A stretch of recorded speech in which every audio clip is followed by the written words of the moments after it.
Olá! Hoje vamos fazer uma análise aprofundada dos firewalls. Vamos ver os diferentes tipos, sabe? Explorar como funcionam essas barreiras, baseando-nos em explicações e até em como isso aparece por aí em material de estudo. A nossa missão aqui é entender as táticas de proteção. Exato. E, olha, para começar, é fundamental perceber que firewall não é uma coisa única, né? Pode ser um programa, tipo o firewall do Windows, que muita gente já tem no computador, isso é software. Ah, o do Windows, claro. Pois é. Ou então pode ser um equipamento mesmo, uma caixa física, sabe? Como os aparelhos que a Cisco e outras empresas fazem. Empresas maiores geralmente vão para essa solução de hardware. É para ter uma proteção mais robusta para a rede toda. Faz todo sentido essa distinção. O software ali no nosso PC e um aparelho mais, digamos, parrudo para a rede inteira. Ok, então vamos aos tipos. Qual é o mais básico, assim, o ponto de partida? Bom, o mais simples é a filtragem de pacote. Também chamam de stateless. Pensa num porteiro muito rápido. Ele só olha informações básicas. Endereço IP de origem e destino, a porta, o protocolo. Tipo, para onde vai e de onde vem, né? Isso. E decide se deixa passar com base numa lista de regras fixas. Mas o ponto-chave é: ele não tem memória. Zero memória. Cada pacote é uma história nova para ele. Um porteiro sem memória. Isso parece rápido, mas talvez um pouco simples demais para ameaças mais espertas, certo? Onde é que a gente encontra mais esse tipo? Exatamente.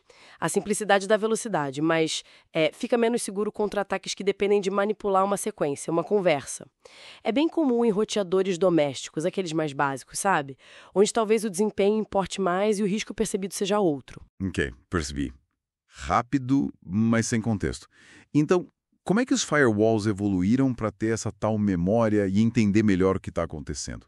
Aí a gente entra na inspeção de estado, o stateful. E aqui a coisa fica interessante, porque este tipo lembra-se das conexões que estão ativas. Ele mantém uma tabela, tipo um registro do estado das comunicações. Ah, então ele sabe quem está falando com quem. Exato. E se aquela conversa começou de forma legítima? Aí, se chega um pacote que não faz sentido naquela conversa ou que não pertence a nenhuma conversa conhecida, ele bloqueia na hora. Entendi. Ele não olha só a etiqueta, olha o contexto da conversa toda. Isso deve precisar de mais processamento, imagino. O firewall avançado do Windows que você mencionou, ele já funciona assim? Sim, o firewall avançado do Windows já opera em modo stateful. Oferece uma segurança bem maior que o stateless. E sim, você tem razão, exige um pouco mais de recursos, né? Memória, CPU, para manter essa tabela de estados.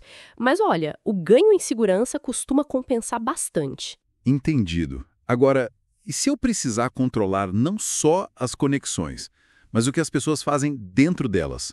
Tipo, impedir o acesso a certos sites. Bem, para isso existe o firewall de proxy, ou às vezes chamado de firewall de aplicação. Ele age como um intermediário mesmo entre o utilizador e o servidor lá na ponta. O intermediário. Como assim? Todo o tráfego para uma aplicação específica, como a navegação na web, passa por ele primeiro. E o legal é que ele entende o protocolo da aplicação, tipo o HTTP. Com isso, ele pode tomar decisões baseado no conteúdo. É aí que as empresas conseguem, por exemplo, bloquear acesso a redes sociais, streaming, essas coisas, para quem usa a rede. Cache. Interessante. E as soluções mais recentes e completas? Ouvi falar de Next Generation. Isso mesmo, os Next Generation Firewalls, ou NGFW. Pensa neles como uma evolução que junta tudo isso. Tem a inspeção de estado, muitas vezes funcionalidades de proxy, mas adicionam mais inteligência. O principal é que eles costumam incluir sistemas de detecção de intrusão, IDS. IDS. Tipo um alarme. Exato, um alarme que identifica padrões suspeitos no tráfego. E também sistemas de prevenção de intrusão, IPS. O IPS não só detecta como o IDS, mas ele pode agir ativamente para bloquear a ameaça. Essas siglas, sabe? NGFW, IDS, IPS, aparecem muito em material técnico, provas de certificação. Então, o IDS apita e o IPS age. Faz sentido. E tem alguma desvantagem em ter tudo junto assim? Bodermutter. Integrar tudo pode trazer uma certa complexidade na hora de gerir, né? embora as interfaces hoje em dia tentem facilitar.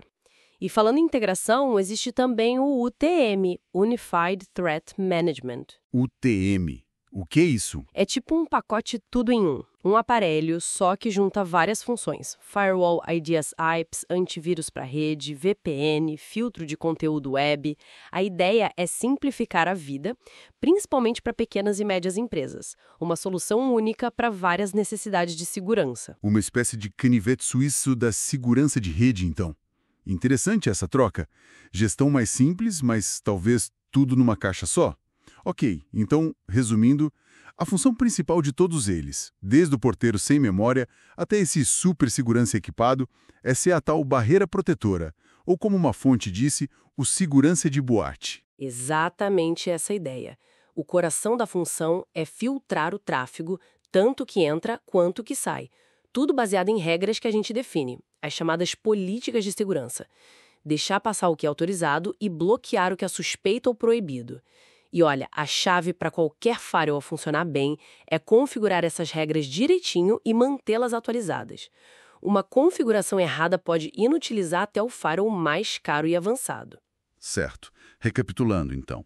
Vimos os stateless, os stateful, que lembram as conversas, os de proxy, que focam nas aplicações, os NGFWs com inteligência extra como IDS e IPS, e as soluções UTM, o tal tudo em um. Fica bem claro que existe uma variedade, né? Diferentes níveis de análise e proteção. Pois é. E, sabe, para a gente pensar um pouco mais à frente. Com essa coisa toda do trabalho remoto, serviços na nuvem, e já existem firewalls específicos para nuvem, sabia? Como é que fica aquele conceito tradicional de um perímetro de rede bem definido, protegido por um firewall ali na entrada? Será que a segurança não está tendo que se mover para mais perto dos dados e dos utilizadores, onde quer que eles estejam, em vez de focar só na fronteira da rede antiga? Fica aí a reflexão.